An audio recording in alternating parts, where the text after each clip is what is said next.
So if you're suffering from arm pain, it might actually be your racket's fault.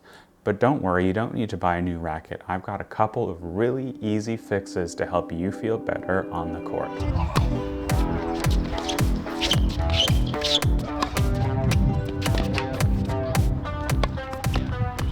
So one of the most common questions I get, both on this channel and the previous one with Courtside Sports, revolved around comfort. What is the most comfortable racket? There's a lot of factors at play in terms of comfort, and if you feel like your racket isn't that comfortable right now, there's a few things that you can try before going to upgrade. So the first thing we need to really address is stringing.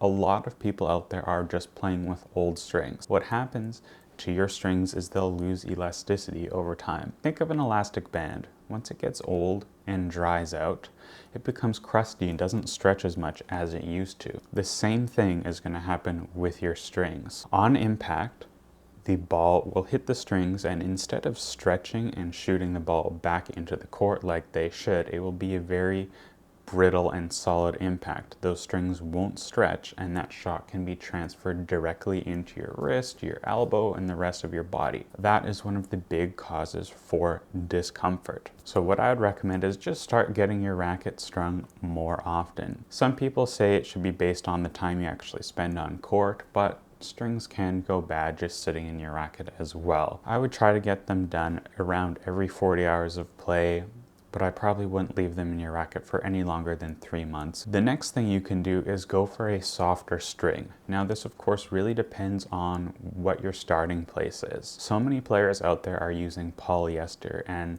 to be honest, you maybe shouldn't be. Polyester is a really stiff material. It's designed for more advanced players who use heavier rackets, who can apply a lot of force onto the ball to cause those strings to bend down and snap back up. If your racket head speed isn't that fast, like say a 3.5 or below, a full bout of polyester is probably not going to get you the best performance. I would recommend putting something like a nylon multi-filament string or even natural gut in the crosses to help soften up that string bed. Going with a nylon cross is going to open up a few things for you. The first is it's going to be a lot more comfortable. Just a softer material, more elasticity. It feels much plusher on impact. The next thing is it's going to be more forgiving. Even on off-center shots, you should get a lot better power just from that higher elasticity. And the last thing, if your swing speed's not that fast, you're honestly not going to lose that much spin. My favorite string to put in a hybrid is Head Velocity MLT. It's got a great super slippery coating that pairs great with a lot of polys. Black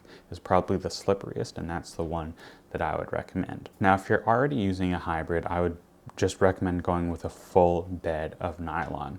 There's no shame in it. It's something people are doing throughout the 90s. It's going to be a lot more comfortable, way more powerful. Should add a lot to your game if you're not quite at that level where you're breaking polyester strings. Now, if you're at 4.0 or above, going with a hybrid is still a really good option. Having that polyester main is still going to give you good spin, and it's still going to give you good control. The durability shouldn't be that bad either, honestly, as I notice a lot of players don't actually break their strings before it's time to restring. Now, if you're a pretty advanced player, natural gut is going to be king. I would recommend putting natural gut in the mains and then a pretty slippery cross, something like Technofiber Red Code Wax or Yonex Poly Tour Fire, something slippery to promote that snapback.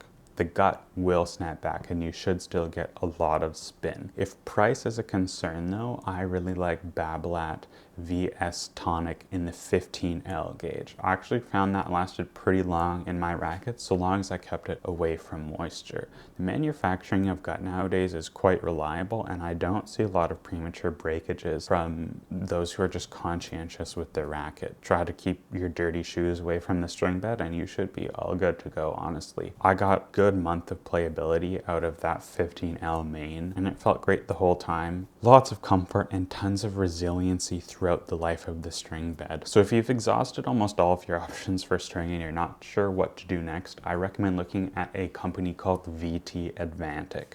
So it's one of the most unique companies on the market, as they offer a product that's designed completely for comfort and for once doesn't seem to be complete bullshit. So I spent like a good amount of time speaking with the CEO of this company as well as the parent company Advantec about the material and the material science that stands behind these products. So they offer two things: the strips, which kind of go on like lead tape, as well as the grips. So how it works is it turns mechanical energy, so that vibrations you get from impact, into thermal energy. So it actually dissipates those harmful vibrations into literal thin air. This is going to be best for those players who are experiencing arm pain because they're playing a ton of tennis. Like if you're playing multiple times a week, spending hours a week on court, and that's where your arm pain is coming from, that's what these strips are designed to do. The CEO of this company has a wealth of experience playing at a very high level, pretty demanding racket setups, stiff strings, polyester, and he was playing a ton, had to get wrist surgery and everything. I think these products are coming from a really honest place, and I love how they perform. One thing that's awesome is they don't really change the performance of your racket, so you'll get the same spin, power, control, and pretty much the same feel from whatever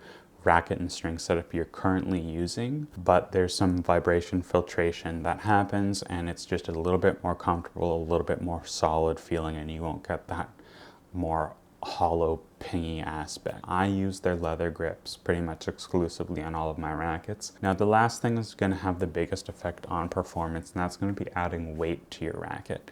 So if you add a little bit of lead to your frame, you're adding more mass, and that's just more place for the vibration to go to, so your racket can absorb more of that vibration on impact. If you've ever tried like a really light racket, you'll notice it's super buzzy on impact compared to something that's 20 or 30 grams heavier. I'd recommend just putting weight in the handle. You could do this by adding a heavier grip. There's putty you can put in the trapdoor, or just wrap lead tape underneath your replacement grip. This will have the least significant impact on performance because when you put the weight in the handle, it really doesn't affect swing weight as much, so it shouldn't feel too much heavier through the hand.